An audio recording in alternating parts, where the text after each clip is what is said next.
বিসমিল্লাহির রহমানির রহিম। আসসালামু আলাইকুম রহমতুল্লাহ। কবরের আযাব থেকে মুক্তি লাভের দোয়া। এই দোয়া পড়িলে কবরের আযাব থেকে মুক্তি পাওয়া যায়। এই দোয়াটি বেশি বেশি পড়িলে কবরের আযাব থেকে মুক্তি পাওয়া যায়। দোয়াটি হলো, আল্লাহুম্মা ইন্নী আউযু বিকা মিনাল কুফরি ওয়াল ফাকরি। আল্লাহুম্মা ইন্নী আউযু বিকা মিন আযাবিল কবরি। এই দোয়া বেশি বেশি করে পড়বেন। আমরা যদি মনে করতাম এই দুনিয়াতে আমরা কয়েক সেকেন্ডের জন্য এসেছি, তাহলে আমরা কবর সম্পর্কে জানার চেষ্টা করতাম। আসলে আমরা জানার চেষ্টা করি না, কারণ আমরা দুনিয়া নিয়ে পাগল হয়ে আছি। কবর এমন একটা জায়গা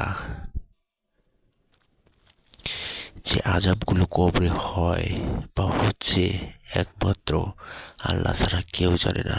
যে কবরে আছে সে আর আল্লাহ ছাড়া কেউ জানে না।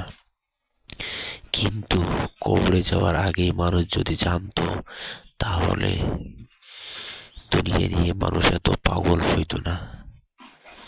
দুনিয়াতে কয়েক সেকেন্ডের জন্য মানুষ কত কি না করে।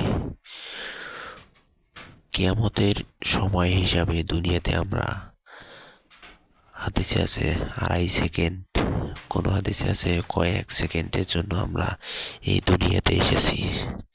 আসলে এই কয়েক সেকেন্ডের জন্য দুনিয়াতে এসে আমরা যে বড়ই করি, এটা আসলে আমাদের ঠিক না। আমাদেরকে চিন্তা করতে হবে কবরের জন্য। কবরে গিয়ে আমরা কি বলবো? আমাদেরকে চিন্তা করতে হবে কবরের আযাব থেকে যেন আমরা বাঁচতে পারি, সেই ধরনের কাজ করতে হবে দুনিয়াতে।